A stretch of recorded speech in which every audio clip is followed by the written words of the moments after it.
யார் இஹ்லாஸோடு அமல் செய்வார்களோ அவர்கள்தான் அந்த மறுமை நாளில் பூகம்பத்தில்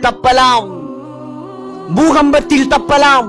ஆகையால் இந்த ஹஜ்ஜுடைய காலம், ஹஜ்ஜுடைய நோக்கமே அல்லாஹோடு நெருங்குவதுதான். ஹஜ்ஜுடைய நோக்கமே துஆக்களை கபூலாக கூடிய மக்களாக நாம் ஊருக்கு திரும்பி வருவதுதான். ஹஜ்ஜுடைய நோக்கமே அல்லாஹ்வுடைய பொருத்தத்தை அடைவதுதான். ஹஜ்ஜுடைய நோக்கமே சுவர்க்கத்தை அடைவதுதான். ஹஜ்ஜுடைய நோக்கமே சகோதரர்களே அந்த பயங்கரமான அந்த மறுமை நாளிலிருந்து நாம் தப்புவதற்குதான்.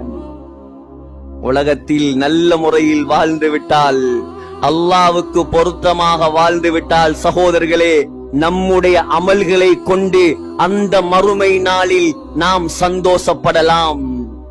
கொஞ்சம் வழி தவறிவிட்டோம்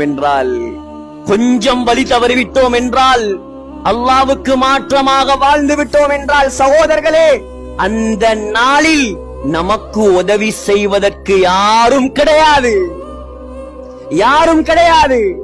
பயங்கரமான நாள் அது, படு பயங்கரமான நாள் அது.